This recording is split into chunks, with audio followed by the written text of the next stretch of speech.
Bonsoir mesdames et messieurs, chers téléspectateurs d'Africab Télévision, la chaîne du continent. Et merci encore une fois pour votre fidélité à notre rendez-vous du vendredi soir pour À votre avis. Le mercredi 7 janvier dernier, deux hommes s'introduisent dans les locaux de l'hebdomadaire satirique français Charlie Hebdo et y tuent 8 journalistes ainsi que 2 de leurs collaborateurs extérieurs et 2 policiers. Ils proclament ensuite qu'ils ont ainsi vengé le prophète Mohammed dont le journal avait publié des caricatures. Le grand émoi provoqué par cette tuerie s'est traduit le dimanche 11 janvier par la plus grande marche de l'histoire de France à Paris, marche qui a réuni près de 4 millions de personnes, dont une cinquantaine de chefs d'État et de gouvernement, parmi lesquels 6 présidents africains. Le mercredi suivant, Charlie Hebdo, bénéficiant de ce soutien exceptionnel, réapparaît dans les kiosques et tire finalement à 7 millions d'exemplaires que la clientèle se dispute. À sa une nouvelle caricature du prophète Mohammed et il y est écrit sur fond vert « Tout est pardonné ». La caricature tient un écriteau sur lequel on peut lire « Je suis Charlie ». S'ensuivent alors des manifestations anti-Charlie Hebdo dans un certain nombre de pays à travers le monde où les croyants musulmans, blessés dans leur foi, se sont mobilisés et ont dénoncé et condamné ce qu'ils ont considéré comme une nouvelle provocation du journal. En Afrique, ces manifestations ont été généralement pacifiques, même si des drapeaux français ont été autodafés ça et là, accompagnés d'actes et de slogans hostiles à la France. Cependant, au Niger, les manifestations anti-Charlie ont pris une tournure tragique et se sont soldées par 10 morts, 177 blessés, 45 églises, un orphelinat, une école chrétienne, un centre culturel français, 41 bars, restaurants et hôtels incendiés, de nombreux biens publics et privés pillés ou détruits, 382 interpellations, mais surtout, une communauté nationale choquée et traumatisée, toutes confessions religieuses confondues.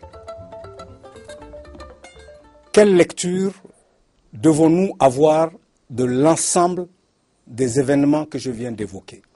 Et surtout, quelles leçons pouvons-nous en tirer pour l'avenir? Voilà quelques-unes des questions que je vais débattre avec nos invités, que j'ai maintenant le plaisir de vous présenter. Monsieur Issa Jim, vous êtes le chargé de communication du Haut Conseil islamique du Mali et vous êtes directeur de Alakamaton, qui est un centre de formation coranique ici à Bamako. Et l'abbé Amadou Kizito Togo, vous êtes recteur du grand séminaire Saint-Augustin de Bamako et vous êtes docteur en histoire de l'Église. Messieurs, merci d'avoir accepté d'accompagner Africable dans cette émission d'À votre avis afin d'éclairer nos téléspectateurs sur ce sujet d'actualité si brûlant.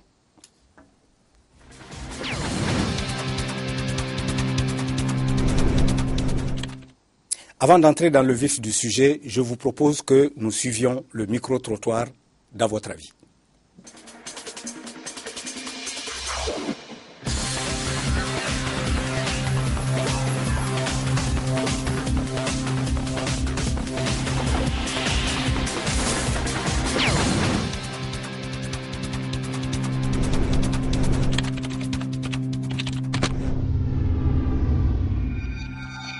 Je ne suis pas Charlie, je ne peux pas être Charlie. Parce que Charlie, c'est un athée et moi, c'est un musulman. Un musulman croyant, pratiquant aussi. Donc moi, je suis même contre les actes de Charlie. Parce qu'on ne peut pas caricaturer mon prophète et être d'accord avec ce genre d'actes. C'est un acte qui m'a beaucoup touché.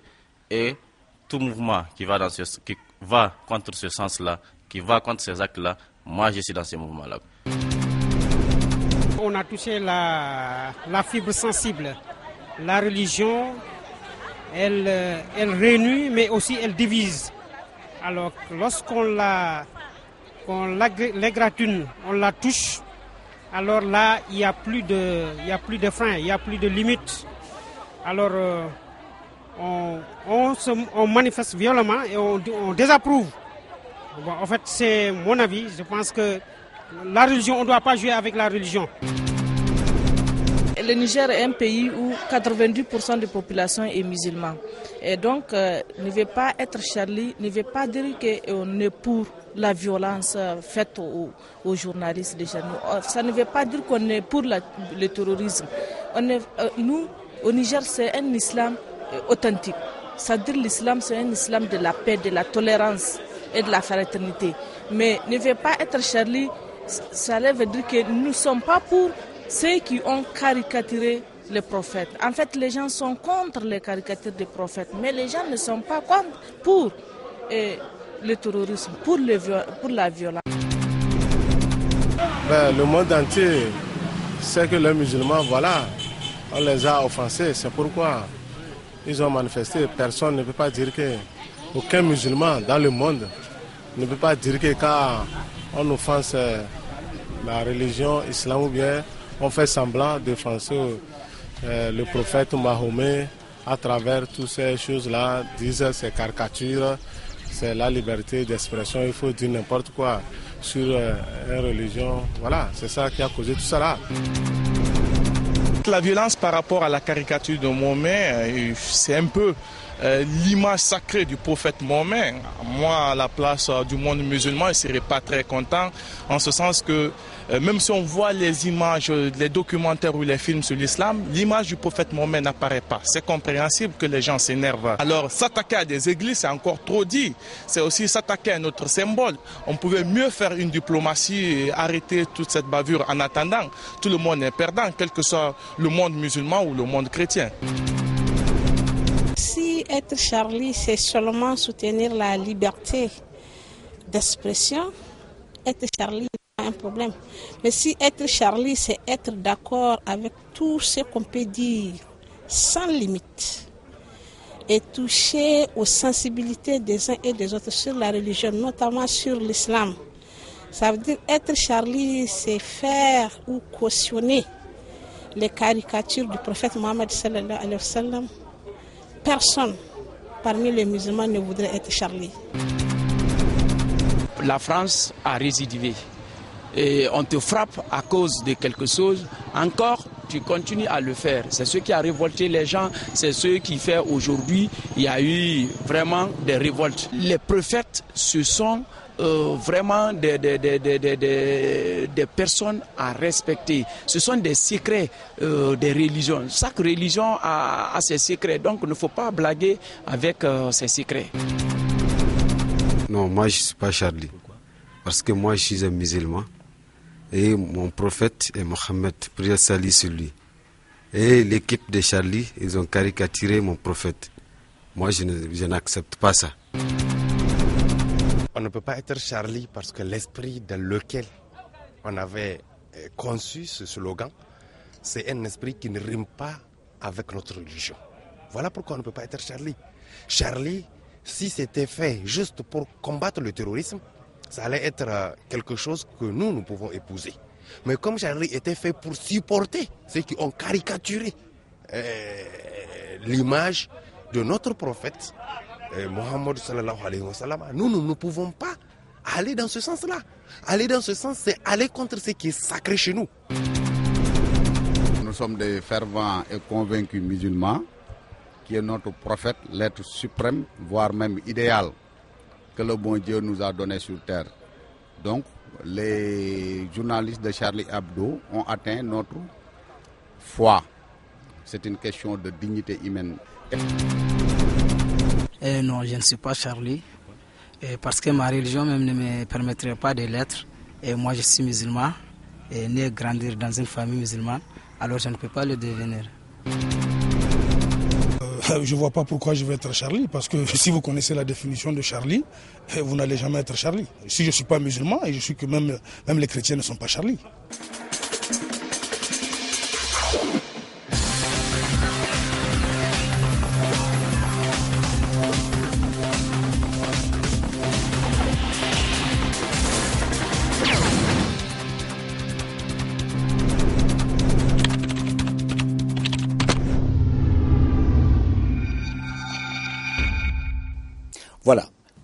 Monsieur Jim, ma première question va à vous. Nous reviendrons sur le micro-trottoir parce qu'il est assez explicite. On ne va pas réagir là-dessus tout de suite. Mais je voudrais vous demander, qu'est-ce qui a été pour les musulmans si choquant dans la caricature du 14 janvier parue dans Charlie Hebdo, qui a provoqué les réactions, certaines des réactions que nous avons observées, alors qu'avant ça, il y a eu d'autres publications, d'autres caricatures du prophète Mohammed, aussi bien dans des journaux danois, dans des journaux hollandais que effectivement dans le même Charlie Hebdo. Pourquoi cette fois-ci avons-nous observé certaines de ces réactions-là? Merci d'abord cette initiative et ensuite aussi tous les téléspectateurs d'Africap. Je pense que l'information peut contribuer à résoudre un certain nombre de problèmes. Alors la question que vous me posez, pourquoi toutes ces violences? Je pense que ce n'est pas Charlie en tant que journal satirique. Et vous avez parlé, en parlant, je vais bien sûr, vous faites, qui a été même repris par le quotidien François dans les années 2006, où ce journal danois vous faites allusion. Ensuite, il y a eu aussi ce que nous appelons les religions en France, c'est-à-dire que l'Union des organisations islamiques de France et puis la Grande Mosquée de Paris, qui avait tenté de procès contre Charlie Hebdo par rapport à ces caricatures auxquelles vous faites allusion. La France s'est dit une démocratie qui est fondée sur ce que nous appelons la liberté, surtout aussi, c'est aussi la combinaison de deux choses, qui est la révolution de 1789 et l'affaire Dreyfus, qui a mené à ce que nous appelons la laïcité, la loi de 1905 qui a été ratifiée en 2004. Donc tout ce processus est politique, éminemment politique, qui a amené aujourd'hui en France le droit donné aux homosexuels comme une valeur. Donc la civilisation française a ôté cette expression de Dieu dans les sphères politiques. Et donc c'est une civilisation, c'est une valeur et qui pense que c'est leur identité. Donc je respecte, je ne porte pas de valeur de jugement. Mais la France dit aussi que l'islam c'est la deuxième religion, n'est-ce pas? Donc ça veut dire que les musulmans de France doivent avoir le droit de respecter leur foi, leur dignité, comme certains l'ont rappelé. Mais ce qui pose problème, c'est qu'aujourd'hui, nous sommes dans un monde où on ne sait pas c'est quoi la liberté d'expression ou la liberté de religion. Parce que les gens parlent de liberté d'expression, mais ne parlent pas de liberté ou le droit des religions. J'ai entendu, pour paraphraser, la ministre de la Justice de France, Mme Taubira, qui dit en France, la loi permet de se moquer des religions. Donc, des religions, certes, pour eux, c'est un droit, mais quelqu'un qui croit à sa foi, à sa dignité, qui pense que le prophète est sacré, sa foi est sacrée, son livre est sacré, ne perçoit pas de la même manière. Donc, pour répondre à cette question, pourquoi ça a débordé? Ça a débordé parce que les gens pensent que ce qui a été pour un premier temps que le monde a soutenu la France et les chefs d'État africains des pays fortement musulmans, tels que le nôtre et puis le Niger, d'autres pays, le Sénégal, sont allés soutenir non au terrorisme. Tout le monde a condamné unanimement ce qui s'est passé au siège de ce journal satirique, quand bien qu'il y avait certains qui n'étaient pas d'accord avec certaines de leurs publications. Donc les gens ont compris que ce n'est pas un droit d'aller faire de la violence, alors de se rendre justice soi-même. Donc tout le monde a condamné unanimement cette violence. Donc ça c'est déjà un premier aspect. Et les musulmans pensaient que, au moins le journal pour une fois, allait comprendre, faire la part des choses, que les musulmans ne sont pas des terroristes, qu'ils ne sont pas violents, et que donc de les accompagner ensemble pour lutter contre les extrémistes. Mais malheureusement, ils ont fait le jeu des extrémistes en voulant s'attaquer une deuxième fois, que tout est pardonné, et le prophète est Charlie. Le prophète ne peut pas être Charlie parce qu'il est musulman. Et donc le contenu qui est derrière Charlie, nous le savons, nous allons faire économie de ça. Je pense que c'est parce qu'il y a eu la seconde parution qui a été considérée comme excessive et inacceptable. Et malheureusement, nous déplorons alors des excès ça et là, mais sur le fond, les musulmans ont estimé qu'ils ont été bafoués dans leur dignité, dans leur foi, et que la liberté comme dit, où s'arrête votre liberté, commence celle des autres. Donc je pense que liberté d'expression, oui, mais nous devons nous poser la question est-ce que les foi, les religions aussi ont des droits d'avoir cette liberté-là? Abbé Togo, quelle est votre lecture de cette réaction? De l'ensemble. Okay. Donc d'abord la tuerie du 7 janvier et ensuite la marche du 11. Et les conséquences de la marche du 11. Et les conséquences aussi en Afrique ici notamment. Voilà. Alors moi je commencerai par dire que le vrai problème, c'est le problème de l'homme, le cœur de l'homme. C'est de là qu'il y a tous les problèmes qui sortent de l'homme comme expression de sa personne. Donc le vrai problème, c'est le cœur de l'homme qui est enclin à la violence, qui est enclin à la vengeance, à la revanche. Et donc je pense que c'est là qu'il faut situer d'abord le problème. Ensuite, il y a un second problème qui est la méfiance par rapport à l'image qu'on trouve dans toutes les religions monothéistes révélées. Je dis révélées parce qu'en Afrique aussi il y a des monothéismes, mais le judaïsme, le christianisme et l'islam sont des religions révélées. Et dedans, il y a donc cette méfiance des images. Parce que Moïse avait interdit formellement de faire des images. En fait, disons, c'est même pas Moïse, c'est les 10 commandements. Autrement dit, c'est la parole de Dieu.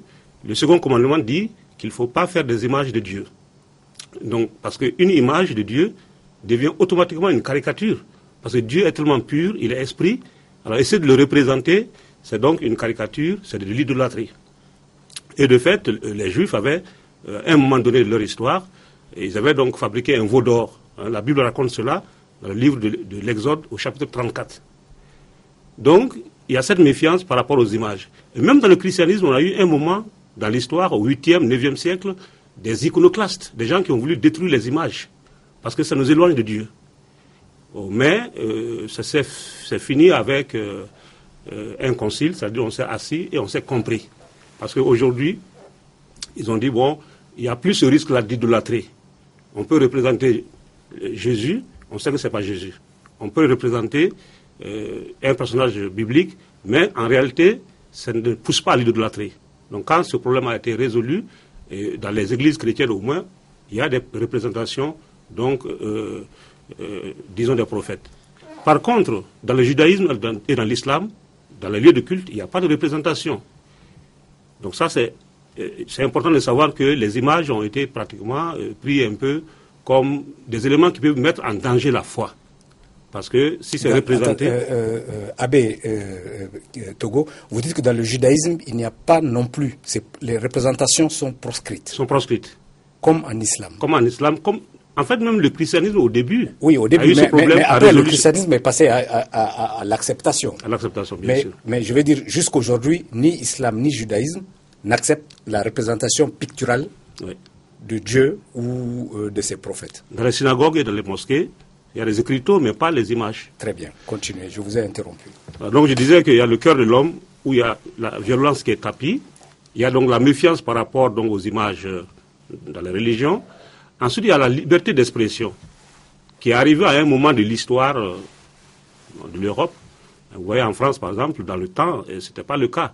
Donc on a considéré la liberté d'expression comme un droit qui s'est acquis, et finalement, au détriment... parfois même de la religion. C'est arrivé en Europe que les livres ou bien des images avaient été condamnées parce que c'était des caricatures de la religion chrétienne. Notamment le pape Grégoire XVI au XIXe siècle, et même avant lui, des papes avaient condamné donc, ces choses-là. Donc ce n'est pas totalement nouveau même dans le christianisme. Ensuite, comme autre problème qui a engendré, disons, cette tuerie-là, je trouve aussi la fabrication et la vente des armes. Parce que s'il n'y avait pas des armes, peut-être qu'on peut tuer quelqu'un avec des gourdins, mais ça, on va plus lentement. Peut-être avant qu'on ne puisse tuer plusieurs personnes, on peut arrêter également. Donc, il y a tous ces facteurs-là, toutes ces causes qui ont été donc à la base donc, de cette tuerie-là. Ensuite, je peux dire que la marche qui a suivi, c'était donc pour manifester l'indignation, que des êtres humains ont été massacrés, et c'est sûr que ça révolte, et on peut manifester son indignation. Parce que tuer une personne, c'est comme tuer toute l'humanité, dit quelqu'un. Et dans tous les cas, quelqu'un qui a un crayon et quelqu'un qui a une Kalachnikov, il n'y a pas marche, donc le match n'est pas très égal. Et donc, on a manifesté pour dire que le terrorisme, c'est-à-dire c'est imposer donc, son point de vue par la violence, et cela n'est pas acceptable. Et donc, ceux qui ont marché, donc, ils ont marché dans cet esprit-là pour dire qu'il faut sauvegarder la liberté d'expression, parce que dans la démocratie, s'il n'y a pas cette liberté d'expression, eh bien, la société va s'asphyxier.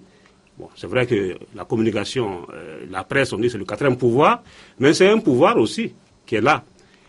Et je dirais que quand le pape a été interrogé par rapport à cela, il a dit le point de vue du christianisme. Il a dit, lorsqu'il partait de Colombo à Manille, il dit on n'a pas le droit de se moquer de la religion de l'autre. Et moi je pense que c'est ça, le respect, ça existait avant la religion et ça existe dans la religion également. Très bien. Et parce que l'homme a été créé à l'image de Dieu, donc pour moi tuer donc, une personne c'est vraiment caricaturer Dieu puisqu'on détruit son image. Très bien.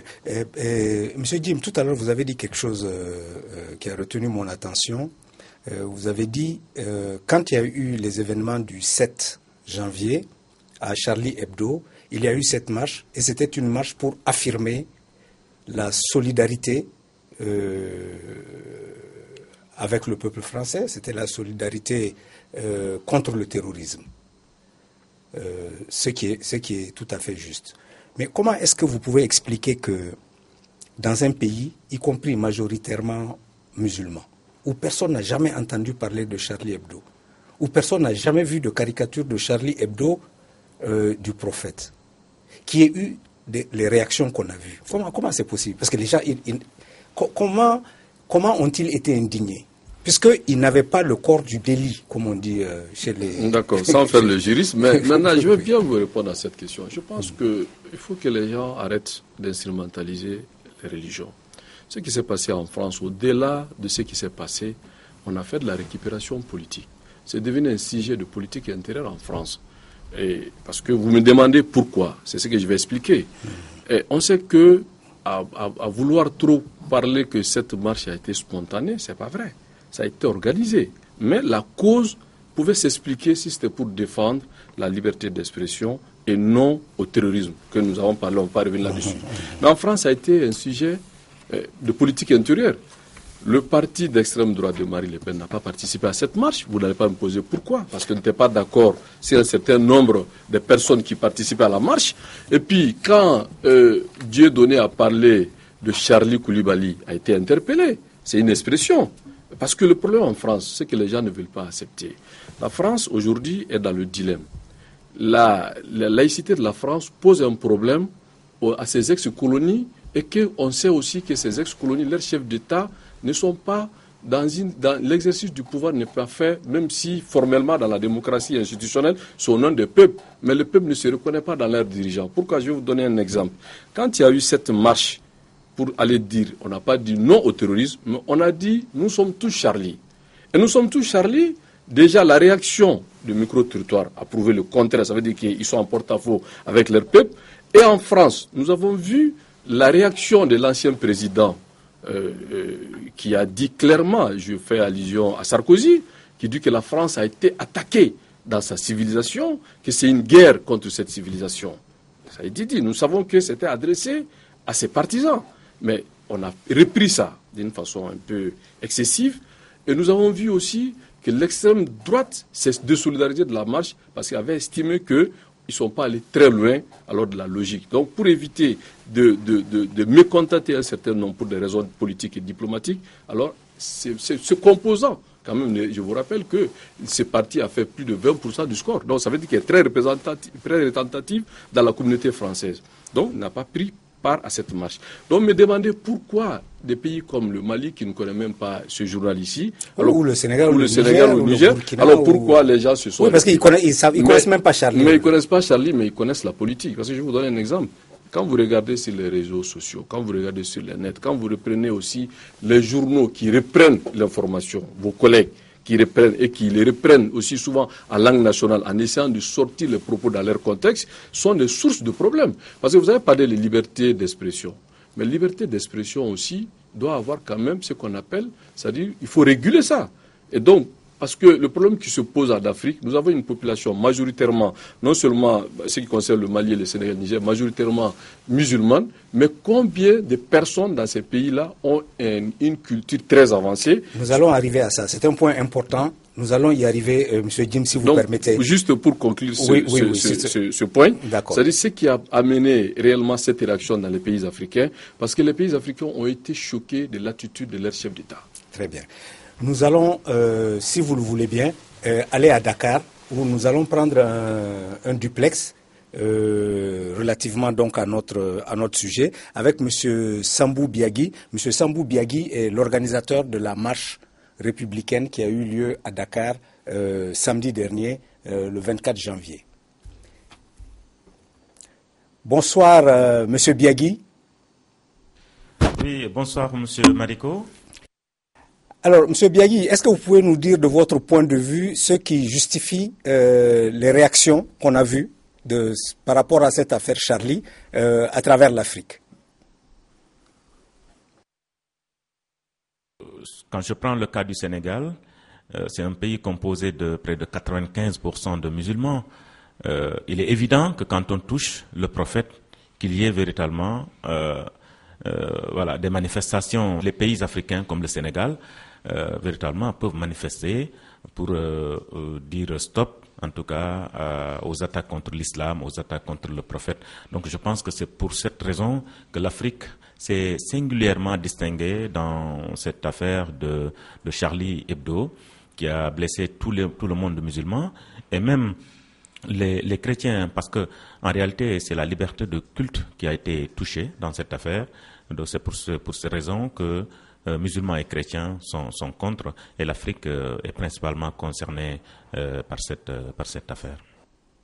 Alors, dites-moi pourquoi les manifestants en ont voulu à la France dans cette affaire?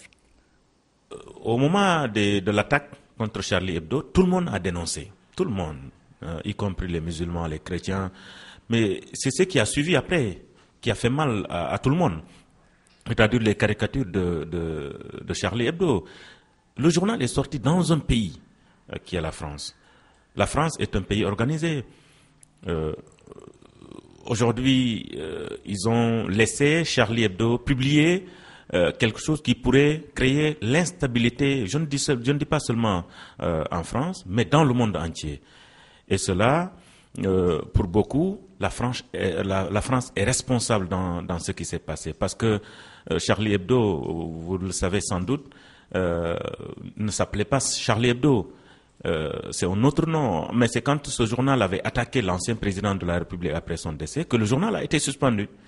Alors aujourd'hui que le journal sorte des caricatures d'un prophète aimé par plus de 2 milliards de personnes au monde, et que la France laisse passer, et que la France finance en plus, donc il est évident que la France soit véritablement tenue responsable en tout cas de ce qui s'est passé.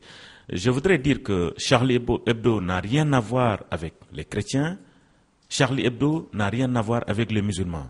Ils ne veulent pas que la religion musulmane prospère, notamment en France, où ils ont atteint près de 5 millions. Et demain, il y a certainement qui pensent qu'un musulman pourrait diriger la France dans un bref délai. Donc, je pense que, oui, pour la liberté d'expression, je suis journaliste, mais il faut sauvegarder la liberté de culte. C'est important. Merci, Monsieur Biagui, et très bonne soirée à Dakar. Merci beaucoup, Mariko. Je vous souhaite une bonne soirée. Voilà. Abbé Togo, alors si on revient aux événements, on voit ce qui s'est passé au Niger, on a l'impression qu'il y a eu une confusion. France égale Occident, Occident égale chrétien, chrétien égale Charlie. Comment est-ce que vous appréciez cette espèce de translation conceptuelle qui a débouché sur les conséquences que nous avons vues? Je pense que c'est des amalgames et ça arrive très souvent parce que comme nous l'avons entendu, en fait la France, il y a aussi beaucoup de musulmans. Et là je fais là une parenthèse pour dire que peut-être que même ceux qui ont caricaturé Si on leur laissait le temps, peut-être qu'ils vont se convertir. Mais si on les a tués, ils ne peuvent plus se convertir. Mais ceci dit, la France aujourd'hui n'est pas du tout la première fille de l'Église, on disait avant, la fille aînée de l'Église, parce que les rois français étaient les premiers baptisés. Mais la France a opté pour la laïcité et aussi pour la liberté de culte en principe. Donc chacun est libre de suivre la religion qu'il veut. Ceci dit, il y a toujours la culture occidentale qui est quand même restée, malgré que beaucoup de Français ne vont plus à l'église. Il y a beaucoup d'églises qui sont vides, mais il y a aussi des chrétiens qui sont là, qui continuent à pratiquer selon la tradition ancienne. Mais aujourd'hui, faire des chrétiens, donc des gens qui sont pour Charlie, sans distinction, ça c'est un amalgame parce que le pape l'a dit, qu'on ne peut pas se moquer de la religion de l'autre. Et ça c'est très important. Pas seulement la religion, mais même on ne peut pas se moquer de l'autre. Et pour moi ça c'est vraiment aussi un extrémisme. On est contre les extrémistes, des fondamentalistes, peut-être au niveau de la religion, mais au niveau aussi de la liberté d'expression également, c'est aussi un extrémisme. Lorsqu'on va jusqu'à se moquer d'autres personnes. Et aussi d'autres personnes, à travers leur religion, c'est aussi un extrémisme. Et qui est vraiment absolument à éviter. Donc je pense qu'au Niger, probablement ils ont été manipulés. Il y a bien sûr le fait des réseaux sociaux. Manipulés par qui? Ça, je n'ai aucune idée, mais parce que les masses, vous savez, si je fais un peu un tour dans l'évangile, Jésus, on l'a acclamé. Quelques jours après, on a dit Abba, on l'a crucifié. Mais les foules, on sait que les foules étaient très enthousiastes, et après c'est les mêmes foules qui ont crié à mort. Parce qu'il y a eu quelques personnes qui ont été à la base. Donc ça a toujours existé. Il y a des gens qui sont très forts et qui ont un pouvoir de persuasion sur les foules. Et ça, je pense que ça a toujours existé. Très bien. Je reviens à vous tout à l'heure. Je vais le temps de demander à monsieur Jim, est-ce que vous pensez que nous sommes face à un choc des civilisations ou un choc des cultures? Moi, je vais au-delà de ça. Je pense qu'aujourd'hui, il va falloir qu'on ait le courage de comprendre que ceux qui ont gagné la Deuxième Guerre mondiale et qui veulent s'imposer, doivent comprendre aujourd'hui que le monde a évolué. Les 5 grands pays victorieux qui est l'ex-Union soviétique, les États-Unis, la Chine, la France et puis l'Angleterre, aujourd'hui, c'est eux qui ont le droit de veto. Et ils décident ce qui est bon pour l'humanité, ce qui ne l'est pas. Et aujourd'hui, ce choc de civilisation, de valeurs est évident. Mais ce qui concerne généralement les religieux. Parce que regardez ces 5 pays qui ont gagné la Deuxième Guerre mondiale, il n'y a pas un pays leader musulmans. Donc, vous regardez, les 3 pays, les États-Unis et leurs alliés, sont de cette culture qu'on appelle judéo-chrétienne. Quand vous regardez la Chine, c'est des gens qui sont majoritairement des bouddhistes. Et quand vous regardez l'Union soviétique, qui régnait même la foi, donc qui pensait qu'avec le système bolchevique, tous ces trotskistes-là, qui pensaient que Dieu, c'est l'opium du peuple. Et donc, nous avons compris que 40 ans, 50 ans aujourd'hui, les gens ont une revendication politique au nom de leur foi. Parce que ça ne sert à rien de faire la politique d'Autriche. Il y a beaucoup de gens qui pensent qu'aujourd'hui, il faut faire de l'islam politique. Et donc, dans un système où on pense que Dieu ne doit pas être accepté dans le champ politique concernant la laïcité de la France, parce que c'est le problème de fond. Les pays, les ex-colonies de la France, qui sont le Mali, le Sénégal, le Niger, j'en passe, mais ces pays-là sont des pays qui sont à 95% musulmans et qui aujourd'hui ont estimé que la démocratie formelle, c'est de la tricherie politique. Parce que je vais vous donner, est-ce que si les gens sont des citoyens sur lesquels ils ont légitimé un pouvoir, vous estimez qu'ils n'ont pas de droit de regard sur ce pouvoir? Parce que regardez ce que je disais tantôt, quand un chef d'État ou des chefs d'État africains vont aller dire, pas de dire non au terrorisme, je fais la part des choses, non au terrorisme, ce qui est arrivé au journal satirique, c'est du terrorisme pur et simple qui a été condamné en tant que tel, donc c'est pas Charlie Hebdo, c'est le principe de terrorisme qui est condamné. Mais nous sommes Charlie dans un pays à 95% musulmans, c'est à porte-à-faux avec la légitimité qui vous amène au pouvoir. Donc si ces gens ont cette lecture politique, diront que alors ça c'est de la tricherie. Parce que la France impose à ses colonies ce qu'on appelle la laïcité. Donc la démocratie, oui, ça veut dire quoi? Pas de contenu. On parle de laïcité. Laïcité, ça veut dire quoi? Parce qu'on n'arrive pas à nous dire c'est quoi la laïcité. Tout le problème c'est là. Donc pour répondre à votre question, je pense que le problème de fond, ce n'est pas choc de civilisation, mais c'est tout simplement imposer sa civilisation civilisation aux autres. Très bien. Je vais vous lire à tous les deux des extraits d'une réflexion qu'un chercheur qui s'appelle Jean-Pierre Olivier de Sardan, il est français mais il est nigérien aussi, il connaît très bien le Niger. Il a, à la suite des événements qui se sont passés, les 16, 17, 18 janvier, il a produit une réflexion dont je vais vous lire quelques extraits et je vais vous demander de réagir dessus. Alors, voilà ce que Jean-Pierre Olivier de Sardan dit, entre autres. Il dit que les violences qu'on a vues sont dues au double rejet, du sentiment anti-occidental et de l'État moderne en Afrique. Alors, il dit tout d'abord le sentiment anti-français persiste, comme dans toute l'Afrique, avec les comptes non soldés de la colonisation et de la France-Afrique. Mais il est relayé par un sentiment anti-occidental plus général, alimenté par les inégalités planétaires, la dépendance humiliante envers l'Occident et l'exclusion du plus grand nombre des bénéfices du développement. Plus loin, il ajoute, au Niger en particulier, le rejet de la classe politique nigérienne est massif et profond face à la corruption croissante, à l'enrichissement débridé des élites, aux jeux politiciens exaspérants et stériles, à l'importance du chômage ou à l'échec profond d'un système scolaire en déroute. Ce rejet de l'élite politique s'étend aussi à la nomenclatura musulmane modérée. Alors, vous me demandez de réagir. D'accord. J'allais donner la parole ensuite je vous la donne. Ok, Abbé Togo. Oui. Voilà. Donc, quel est votre sentiment sur ces extraits de cette réflexion de Sardan? Je pense que la violence, toujours, ça vient des malaises. Et dans toute société, il y a des malaises. Et c'est sûr que l'État engendre le malaise depuis toujours. Hein. Il n'y a pas un État parfait. Les Romains, ils avaient dans le temps des rois. Et puis à un moment donné, ils ont dit abat les rois, ils ont mis les rois dehors. Et puis ils ont créé le système de consuls avec 2 consuls qui règnent pour une année. Après, il y a eu l'Empire. Et ensuite, il y a eu, actuellement, dans ces pays qui étaient l'Empire romain, les pays comme l'Italie et la France sont des démocraties. Mais aucun système n'est parfait. Et voilà pourquoi l'Église leur dit qu'elle est prête à collaborer avec n'importe quel système, à moins que le système ne rejette Dieu, comme dans le cas de l'athéisme. Là, ce n'est pas possible. Et parce que chaque système a toujours son côté négatif. L'important, c'est d'arriver à trouver donc une solution, même dans ces situations-là, parce que on peut être musulman et être tricheur. On peut être chrétien et être tricheur, malheureusement. Et la conversion, c'est pratiquement à tous les niveaux qu'il faut la faire. Donc, ce n'est pas parce que je suis chrétien que je suis forcément toujours un saint.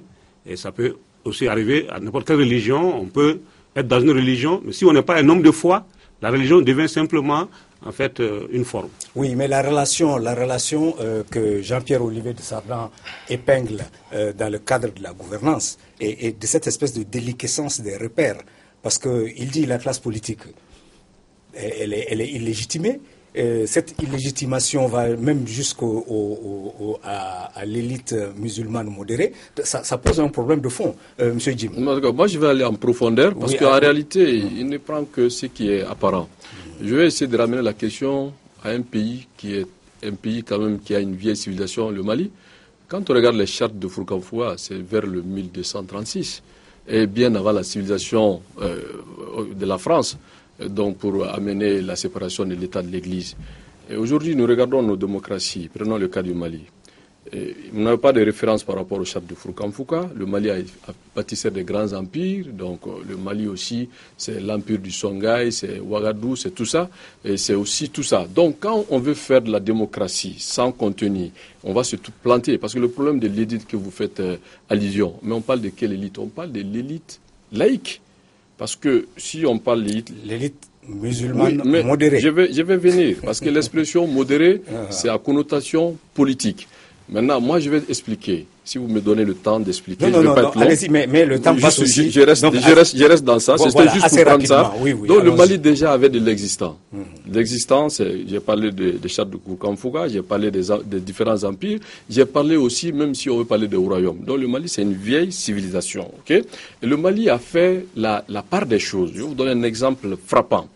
Et le Malien ont compris, le 2/3 du pays est tombé ici. N'est-ce pas? Quand il y a eu les événements. Mais les Maliens n'ont jamais eu de problème de religion.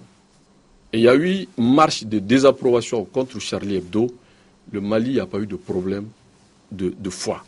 Donc ça veut dire que déjà les nations ont leurs valeurs. Les valeurs, c'est sur ça qu'il faut bâtir les régimes. Et malheureusement, nous avons un problème quand tu parles de corruption de l'élite. Mais l'élite s'est plantée parce que tout simplement, l'élite n'est pas là pour le peuple.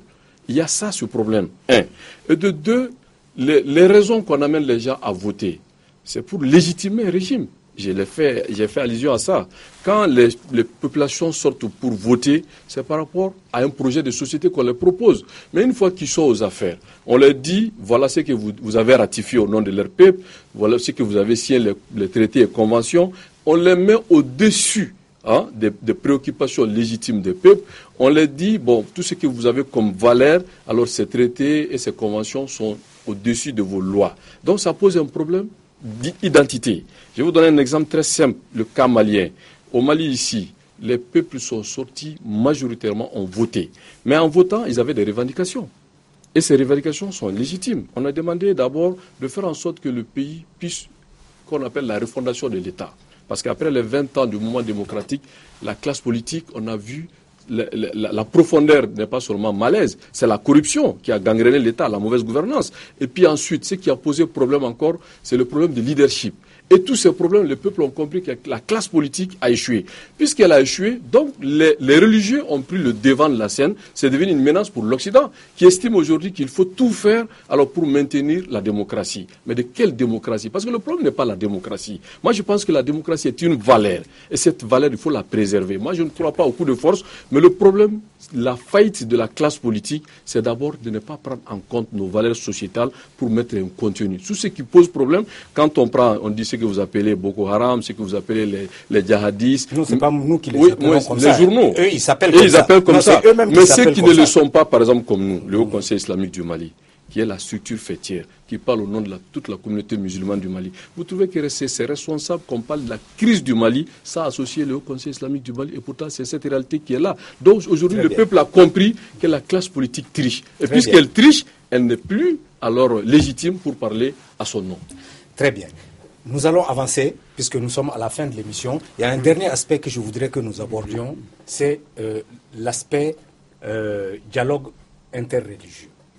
Et la question que je vais poser, c'est est-ce que, je vous la pose à tous les deux, est-ce que vous pensez que le dialogue qu'il y a par exemple entre M. Jim et l'abbé Togo, qui certainement est un dialogue fructueux, a des retombées sur les croyants musulmans et les croyants chrétiens? En d'autres termes, est-ce que le dialogue interreligieux a un impact quelconque sur les croyants? Une minute, parce qu'on n'a plus le temps. Abbé Togo. Oui, moi je pense que le dialogue doit être mené à tous les niveaux, et même au niveau religieux, parce que les religions, c'est comme des familles. Dans un village, il y a plusieurs familles, et on se retrouve au niveau de l'Arba Palal ou du Toguna, où en tout cas, il y a aussi des hommes qui sont là comme les griots pour faire un peu la paix. Et quand les gens éclairés, les chefs, sont dans une direction, en général, la masse suit de cette direction-là. En Afrique, on dit que les pentades regardent toujours la nuque de celle qui est devant. Donc, lorsque les chefs sont bien éclairés, je pense que les masses, ce qu'on appelle les masses, peuvent suivre. Mais quand eux-mêmes ne sont pas du tout dans la bonne direction, et c'est sûr que les masses aussi vont aller dans la mauvaise direction. Très bien. Monsieur Jim, une réponse rapide sur cette question. Est-ce que le dialogue interreligieux, musulman-chrétien par exemple, est-ce qu'il a des retombées sur la conscience et le comportement des croyants? Moi, je dirais plutôt de consolider l'acquis de l'exemple malien.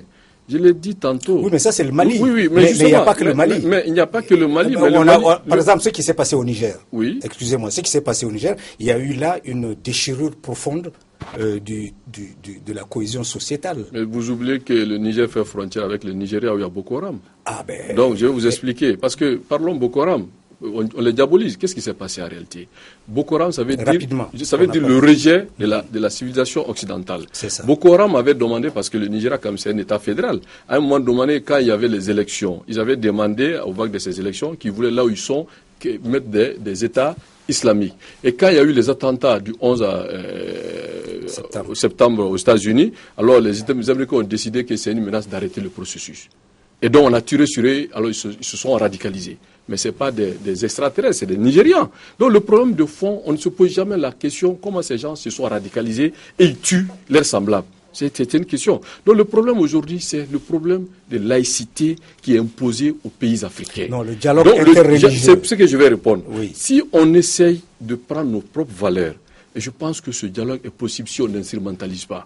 Parce que le problème, quel est le rôle du religieux sur le champ politique, économique, social, dans une démocratie qui se veut participative? Donc le problème, si on arrête d'instrumentaliser les religieux et de leur donner un véritable rôle dans le processus démocratique, nous allons nous en sortir. Donc le dialogue est possible si on cesserait d'instrumentaliser. Très bien. Je ne disais pas que le dialogue n'était pas possible. Je disais quelles en étaient les retombées sur le croyant lambda, c'est-à-dire ceux parmi lesquels certains sont allés brûler des églises, par exemple au Niger.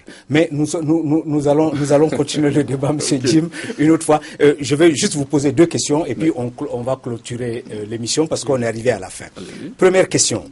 Est-ce que, M. Jim, c'est à vous que je pose la question, on peut envisager que par solidarité avec les chrétiens du Niger, les autorités musulmanes nigériennes lancent, par exemple, une souscription pour que les croyants musulmans nigériens contribuent chacun en ce qu'il peut pour que la communauté musulmane contribue au financement de la reconstruction de ce qui a été détruit les 16-17 janvier dernier.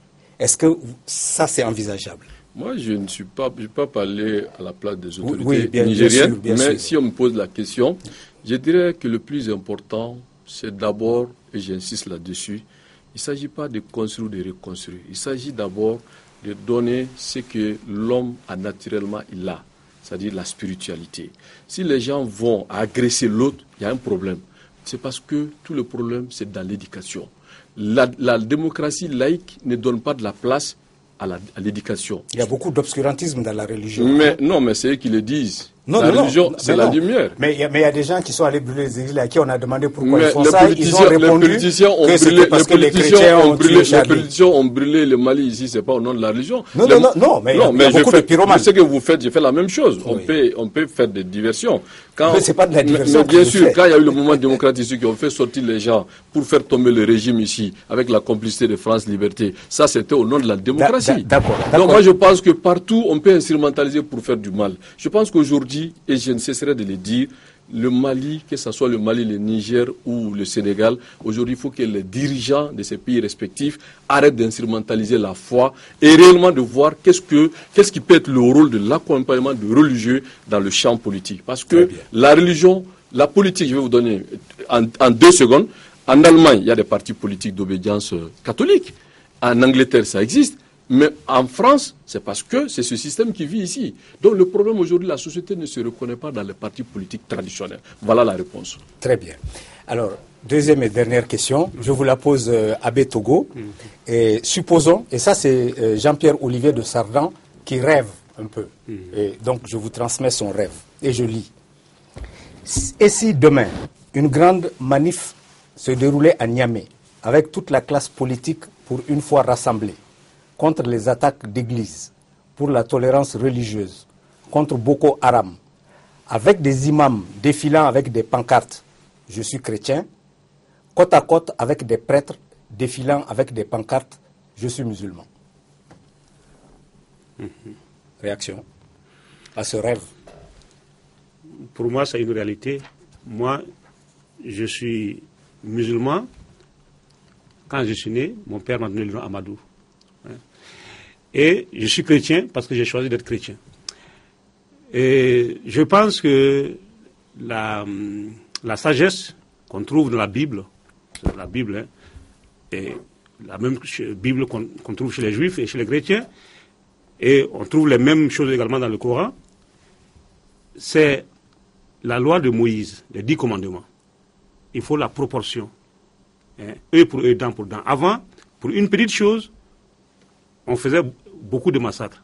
Alors il a dit œil pour œil, dent pour dent. Alors une caricature contre plusieurs morts, ce n'est pas proportionné.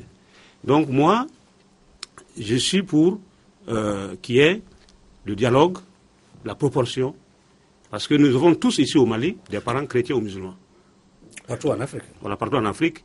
Et donc, si je fais du mal à un musulman, en fait, je touche un chrétien et vice-versa. Parce que nous sommes tous, en fait, dans une communauté.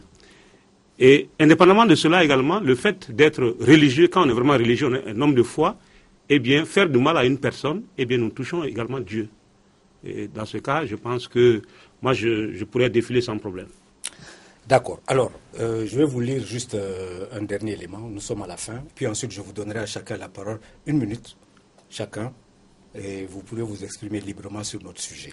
Alors, ce que je vous lis, c'est ceci. Les évêques du Niger ont rendu public un message de pardon et de réconciliation par lequel ils renouvellent leur amitié et leur fraternité à l'ensemble de la communauté musulmane du pays. On peut y lire dans ce message, je cite, « C'est avec notre foi et avec la vôtre que nous construirons à nouveau ce que nos ennemis communs ont délibérément voulu anéantir. » Je vous donne la parole en vous posant la question, qui sont les ennemis communs des musulmans et des chrétiens, et votre mot de la fin, M. Jim. S'il y a un ennemi commun, c'est les politiques. Parce qu'aujourd'hui, les politiques instrumentalisent tout. Et au nom de la laïcité, et surtout, le problème, c'est que ce que les gens ne veulent pas dire. Quand vous parlez, on vous dira que vous êtes antisémitisme, on vous dira que vous êtes contre des valeurs judéo-chrétiennes. Mais non, le problème aujourd'hui est un malaise réel. Parce qu'aujourd'hui, quelle est la place de quelqu'un qui revendique de l'islam politique? Alors qu'il y a de la politique chrétienne qui a accès au pouvoir en Europe. Mais les religieux, on dira que non, l'islam ne peut pas faire bon ménage avec la démocratie. Parce que cette valeur ne se reconnaît pas dans certaines libertés. Par exemple, je vous donne un exemple simple en 1 seconde. Avant-hier, un sondage en France a établi que 47% de la population française pense que l'islam est compatible avec l'islam. On instrumentalise. Sinon, comment voulez-vous comprendre qu'un Français musulman n'a pas le droit d'avoir 2 épouses au nom de la laïcité française, au nom des lois? Oui, allons-y, voilà. Il vous reste 30 secondes. 30 secondes. Moi, je pense que le problème aujourd'hui, il faut changer d'abord le système des Nations Unies qui impose des droits de veto à des peuples au nom de ce qu'on appelle ces 5 pays qui ont gagné la Deuxième Guerre mondiale. Et donc aujourd'hui, ils imposent, ils dominent le monde, ils ne veulent pas que les autres disent non à leur domination. Parce que le problème aujourd'hui, on veut nous imposer une civilisation, c'est-à-dire que la civilisation judéo-chrétienne, c'est ça la triste réalité. Maintenant, le dire avec des termes appropriés, des termes pacifiques, je suis partant.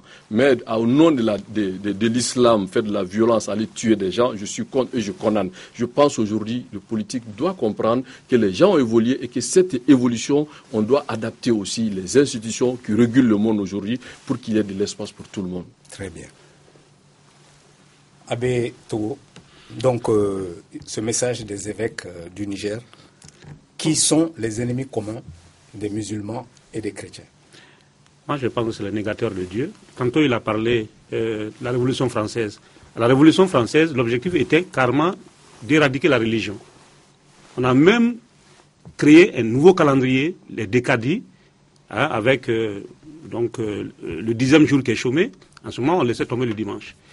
Donc, c'était vraiment des gens qui voulaient éradiquer la religion en France. Mais, en fait, ce que Dieu a enraciné dans le cœur des hommes, c'est difficile d'éradiquer. Et donc, moi, je pense que l'ennemi commun, c'est ceux qui veulent enlever la foi dans la vie et vivre sans Dieu.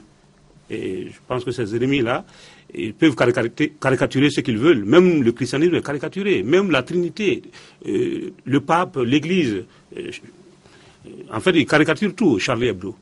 Oui, ils caricaturent le christianisme, l'islam, le judaïsme, la laïcité même dont vous parlez, ils caricaturent tout. Oui. D'accord. Monsieur Issa Jim. Mot de la fin ou bien c'est déjà fini? Mais le mot de la fin, c'est ça. Je vous avais dit que c'était le mot. Alors, donc 10 secondes. Allez-y. 10 secondes, je pense que j'apprécie cette initiative. Je prie pour la paix, pour la cohabitation pacifique. Je pense que nous sommes condamnés à vivre ensemble. Et ça, il n'y a pas d'autre voie. La paix, rien que la paix. La violence, c'est l'arme des faibles, des médiocres. Je pense qu'il faut aller au contact vraiment civilisé pour défendre ses idées, mais tout en respectant aussi l'autre dans sa foi et dans sa dignité. Dernier mot, 10 secondes aussi. Moi, je pense que la violence est toujours tapis dans l'homme. Il faut vraiment chercher à la maîtriser. Depuis le temps de Caïn et Abel, ça existe. C'est Caïn qui a tué son frère Abel. Et Kourkanfoua, il a parlé de cela. C'était Sundiata contre Soumangourou. Et la violence a toujours existé. Et je pense qu'aujourd'hui encore, les religieux et n'importe quelle personne de bien doit lutter pour qu'il y ait la paix dans le monde. Très bien. Monsieur Jim, Abbé Togo, je vous remercie beaucoup au nom d'Africable Télévision d'avoir apporté cet éclairage dont je pense qu'il permettra à nos téléspectateurs d'accéder à une conscience plus positive de ces questions religieuses. Merci encore. Merci. Mesdames et messieurs, la question foncière sera-t-elle la prochaine crise majeure en Afrique ? Les enjeux de cette question sont tels que, à votre avis, a décidé d'ouvrir le débat vendredi prochain pour que nous essayions de voir quelles en sont les implications. Comme vous le savez, vous pouvez nous envoyer vos avis, vos questions, vos commentaires au 00 223 44 20 80 80, vos SMS au 00 223 74 22 59 73 et vos mails à votre avis @africabtelevision.com. Excellente soirée chez vous, continuez à nous faire confiance et à vendredi.